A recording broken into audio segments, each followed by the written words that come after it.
Hey guys, it's Blackjack with 396 Guitars. We have a Mexican Fender Stratocaster on the bench today. We're going to do a restring, cleanup, and complete setup for this gentleman. Good customer of mine, so let's get to work.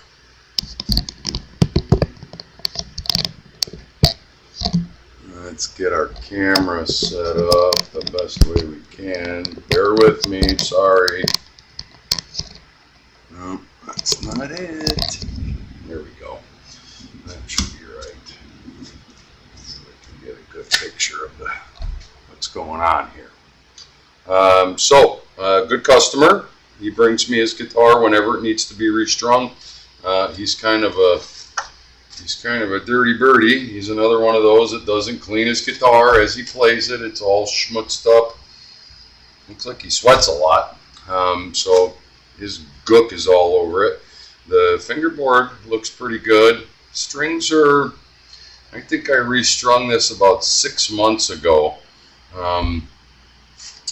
It just wants a restring. We're going to put our regular Ernie balls on there. I buy these in bulk, as I've said before. He wants 10s, so it's 10 to 46. They're vacuum sealed when I get them, and then I put them in a plastic baggie, a sandwich baggie, to keep them fresh, even fresher. And of course they come in their own plastic seal. I like to keep them fresh because, like I said, I buy them in bulk and they could sit around for a month or more before a customer brings in a guitar and wants them. This is what I recommend to almost everyone. Every once in a while I will get a beginner that I'll say, okay, I keep a set of 9s, Ernie Ball 9s in there, a little bit easier to play.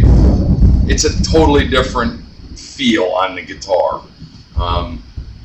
Later, we're going to get to another Strat type guitar that the guy wants 12s on. He has started at 9s, went to 10s, and is going to skip over 11s and go right to 12s. We'll get to that. So today we're going to cut the strings off. He does not use the whammy bar.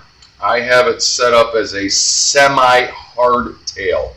In other words, there is still a little bit of bump there. I think I'm going to slam it all the way down this time. He likes the way it plays, but it definitely needs a cleanup. I mean, there is schmutz all over the fretboard. Not dirt so much, but I don't know if the camera will pick that up, but it's like sweat and stuff that he's been drinking has splattered all over the guitar. So he must really work out a lot when he's playing his music. And he works in a band at his church, this particular guy.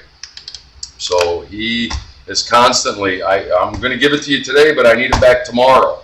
And that rarely works out because I like to do this kind of work, let it set for 24 to 48 hours, let everything settle, the adjustments, and go forward. Now, this one should be okay because I work on it regularly. So it should just be a pretty straight restring and cleanup.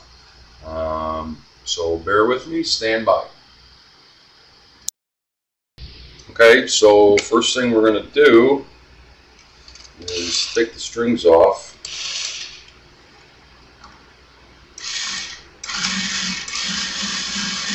Get them all loosened up.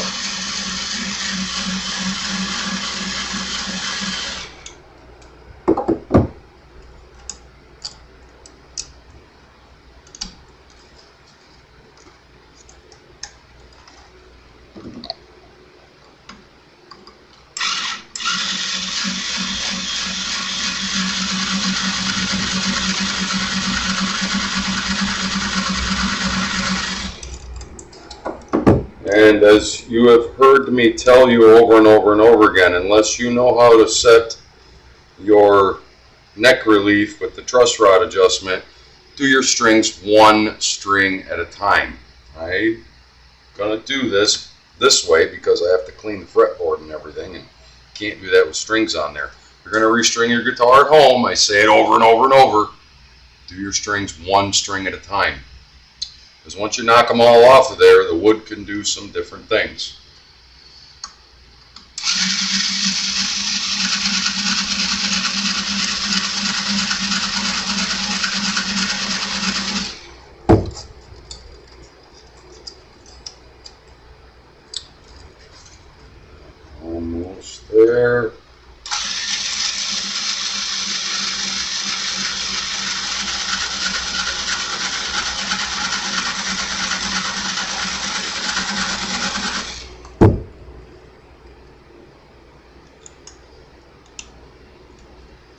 And I can tell this is my string job because it's the way that I do it. So he didn't break any strings and attempt to replace them himself.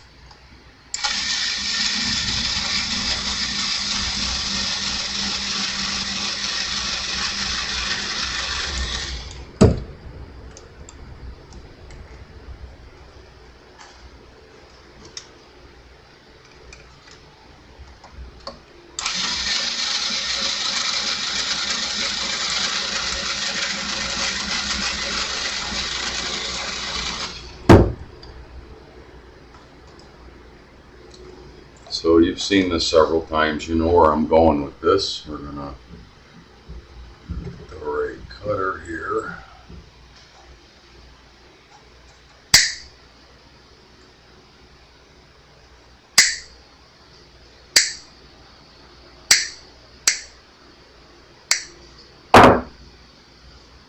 And these strings go bye-bye.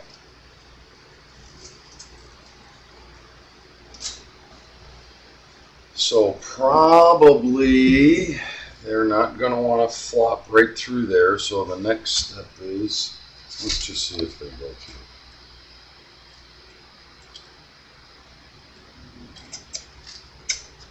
They want the cover off, of course. So take the cover off. You gotta love fenders.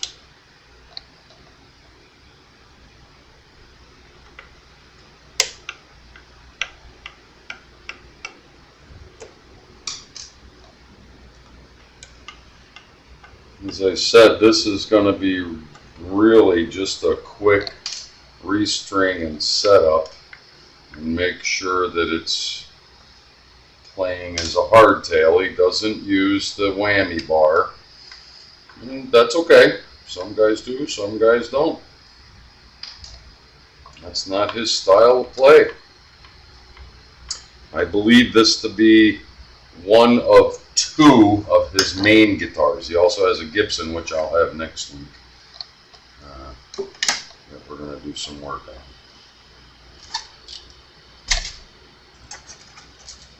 on. Out. Out. Get out of there. Don't need you anymore. You've done your job, and you did it well.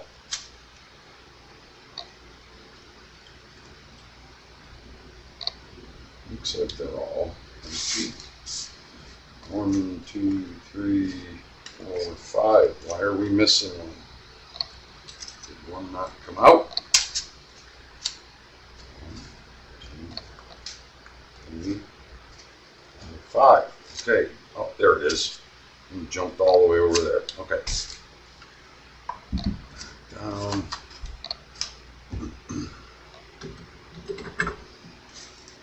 Don't need those kicking around. So really dirty.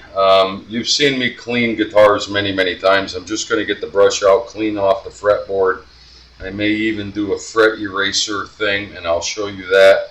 But I'm not going to show you me wiping down the guitar, so stand by. Okay, so we're back. And again, like I said, I'm not going to show you washing the entire guitar. You know that I use the Music Nomad. This is just a regular wax product, non-silicone. It is designed for these kind of paint jobs that you'll find on almost any kind of guitar. It was just sweat and spit and beer and who knows what else got on there. You spray it down, you wipe it, and that's why I don't really need to show you all that, but you've seen. And you know, the same stuff is all over his fretboard, so we're going to clean that too, and I'm going to show you that real quick, because this is always a big reveal moment of, you know, how guitars live their lives while players are playing them. Stuff gets on here. This is the business end of the guitar, where your fingers, you know, touch everything. It's the most tactile part of a guitar, any guitar. And this particular neck has clear coat over the fretboard, and I have bass guitars like that. I don't prefer it. It's not my favorite, but some do and some don't. this particular one does, and it makes it really easy to clean because all you got to do is get the schmutz off, and you never have to put anything to treat it. It's just clear coat, and that stuff is rock hard. And you know, it's not dirty, but it had, you could see it in certain light. All the same schmutz that was spread across here was all over the fretboard too, and that's going to affect the way the strings interact and your fingering on the fretboard. So we're going to clean it up for him. And you know my mantra, every player deserves to have their guitar played as well as it can possibly play, and part of that is making sure that it's clean. Sometimes all they need is to be re-cleaned or cleaned and restrung. And in this particular case, that's probably about what it's going to amount to. There's some dirt on there, but like I said, he gives me this guitar whenever it's ready to restring, and I do the same thing. I clean it up for him.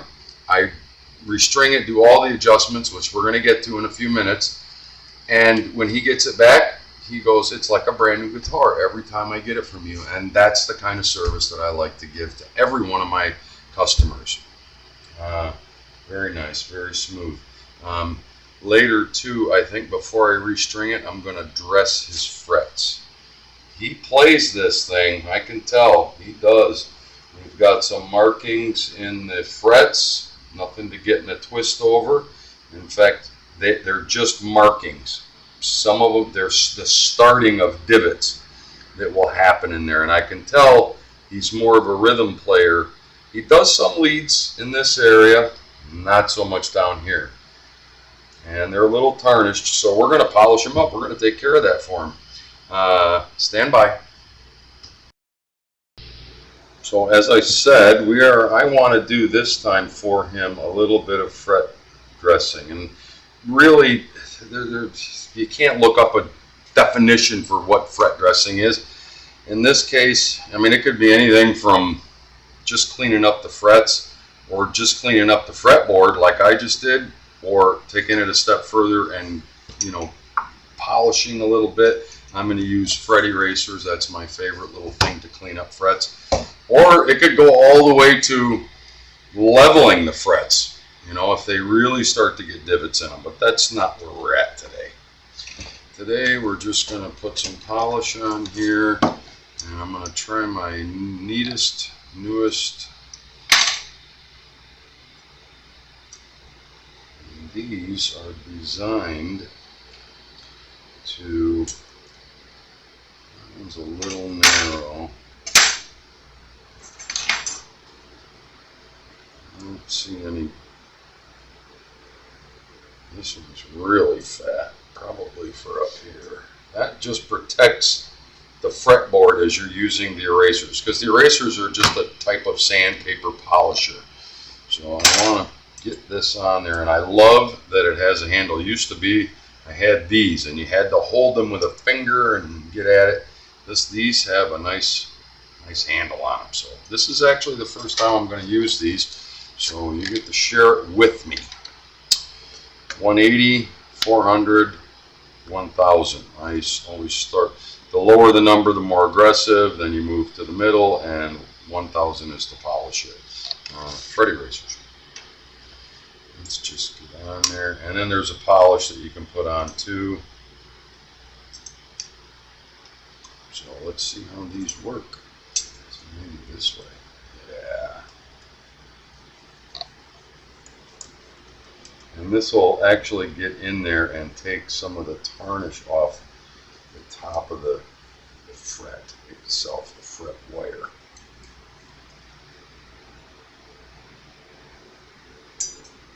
That looks pretty good. Not sure that's the one I want.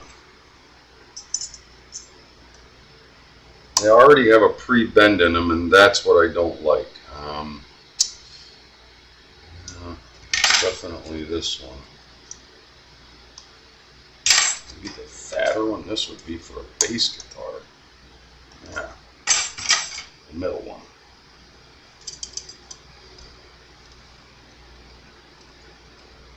I'm gonna just like that. And you can see that it protects. You don't want this thing going and grinding over into the actual fretboard in the finish, because this one has clear coat on it. And this can get pretty tedious. And again, I'm not going to show you the entire thing because it will take me a while to get all the way through this. I mean, we're just starting with the first one, but you can already see it's getting a little shinier, and all that little goop is the stuff that's coming off of there. So I'm going to run through it, clean these up. I'll be right back. So you remember when we took and did all the strings and we had them hanging off just like so. Well, now the new strings are back in there. I've cleaned up the guitar, took the time to give my customer a little love and care, cleaned up the sweat and drink stuff. Who knows what gets on a guitar? I cleaned the fretboard. I did fret eraser on each one of the frets because they're still in really good shape. This is a relatively new guitar, but it did need a really good cleanup. It was kind of schmutzed up. I clean my guitars every time I string them, but you know, my customers come to me because they want that service, and I am more than happy to give it to them. Let me adjust my camera angle slightly. So we're going to start to do the stringing, and you know how this goes. We start with the low E, of course, and you've seen me do this before. It's going to live right here. We're going to go one peg behest and maybe a little bit more on the E string. You know, we're going to try to get these all lined up and ready to come through. I had them straightened out so that I could clean the side of the headstock. But I want the holes all facing in the same direction so that I can put the strings through. And you've seen that before. So we know that we're going to pull through there, through the back on this one. It's through the body and over the bridge, and meets the saddle at its low point there. It's going to live here. I'm going to go a little bit past, bend the string, and it's the same procedure as always. You go in there and stop at the bend, and the first wind is going to go above the string hole. Every successive string wind is going to go below. That locks that string in there so that it cannot move, and you want them to wind around so that they all go on that side, which in this particular case is counterclockwise. Yes, counterclockwise. So the first one above, and all successive wraps below. Pull that up and tie it. And let her go. I'm going to pull it up until it gets snug, finds its home. And you hear that when that thing starts to grunt, you want to look at your work. You should have one above the string hole where the string came through, and you should have, I'm hoping for 3. I always like to see 3. So you got 1, 2, 3. That gives you that break angle that you're always looking for. If you don't have that break angle, you're going to get some buzzing. So then make sure that the string is all the way pulled through and it's found its home in the saddle. And it's time to move on to the next. I'm not going to tune it up just yet, because what I like to do when I have all the strings off is go E to E on a guitar.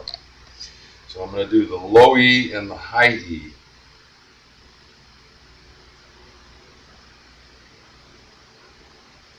That has to live in the string tree. So the string is going to live here, and you'll notice there's, of course, no pegs back here.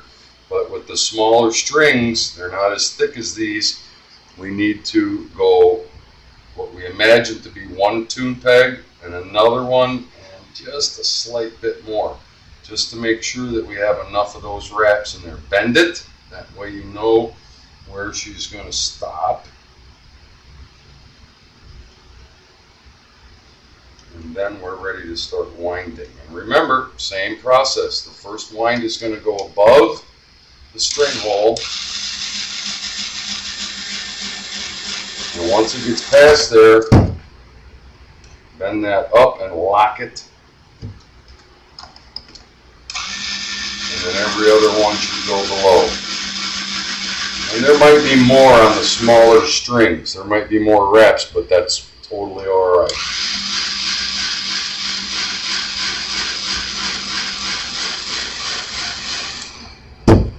Start to feel a little bit of pressure. Make sure we're getting in the saddle.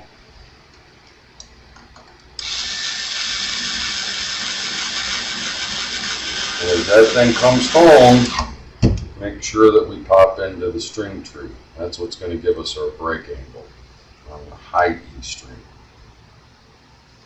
Find the home in the nut. Make sure we have found our home in the saddle, which we have. And everything is looking like it's lined up nicely. Okay.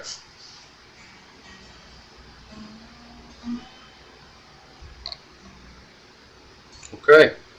I'm going to go ahead and get the rest of these wound up on there, and I'll be right back. Okay, so we have all the strings on very nicely. I tightened up the claw underneath on the other side. The claw is this mechanism right here to pull this down tighter to make it a hardtail. It seemed to, the springs seem to have lost some of their spring. On a regular whammy, you want to find an equilibrium between the string tension and the spring tension on the claw that keeps the bridge so that you go wow, wow. So we have everything strung up. We're tuning it. And I stretched them a little bit, which means they're going to go flat every once in a while. That's perfectly normal. And E. Yeah.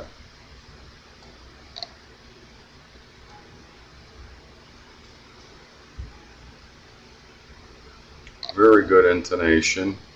It's slightly sharp, which means it's too short a distance between the saddle and the bridge, but I think I can dead on. It's not even a half a cent. I can live with that. A.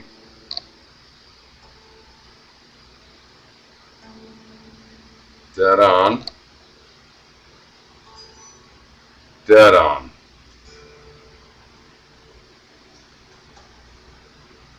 Beautiful.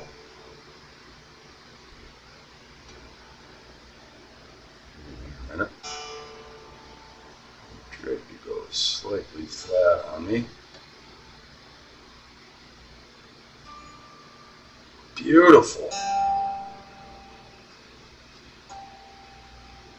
And I'm checking the harmonics. This is your intonation, your harmonic at the 5th fret, the 12th fret. Slightly on the E, A, D, G string, the harmonic is slightly flat, but it's negotiable. The harmonic at the 12th fret is, or the fretted note is perfect at the 12th. B.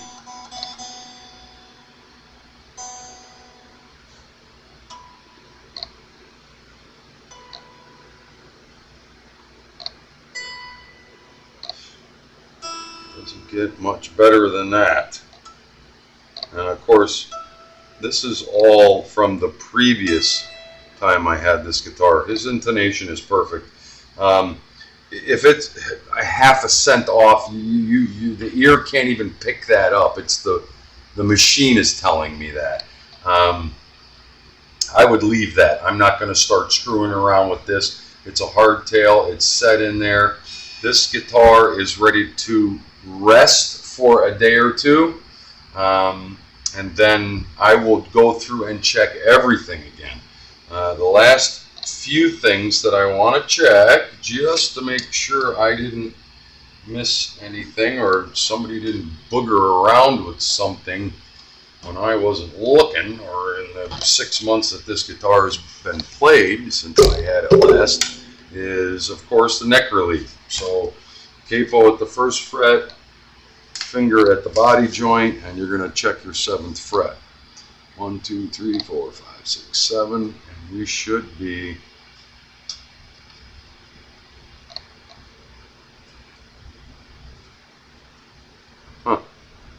dead on. Dead on. It couldn't be any more perfect, which tells me that this maple neck is stable. Yeah, it's a Mexican guitar. I have people ask me all the time, people in the business, why would you spend so much time on a Mexican guitar? Because this is a damn good little instrument. That's why. And the guy that owns it deserves to have it play the best that it can possibly play. Every time I restring this guitar with him, I will go through that procedure and make sure that his relief hasn't changed, that his string height, everything, exactly where I left it. His pickups are exactly where I left them. I'd like to see, maybe, I'm going to put my other bionic eyes on here. I would like to see somewhere around 4 to 5/64ths. 12th fret, I have him right at 4. And on the high E, not even measurably under the 4. Now, unless we get buzzing,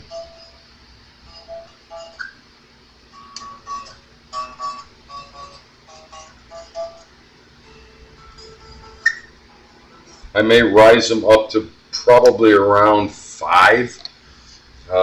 He likes his action really close, and he's a soft player, but I'm going to let it settle, and then I might raise up his action without telling him.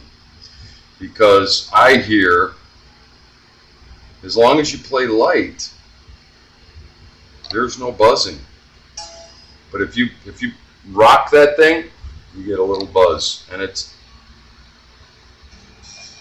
yeah, and that's string height. That's the top of the fret to the bottom of the string, but he likes it close like that. Personally, I would have it settled slightly higher because I'm a more aggressive player. I play hard. But you have to go with what your customer wants and how he plays the guitar.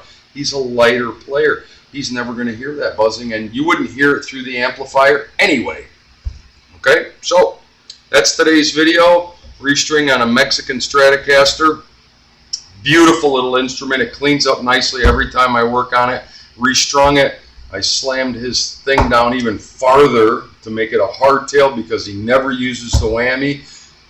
Again, full cleanup. This girl's going to set overnight, and I might check it in a day or two just to go through it before I deliver it back to him. That's my mantra. Every guitar player deserves to have their instrument play as well as it can possibly play. I'm Blackjack from 396 Guitars. We'll talk soon.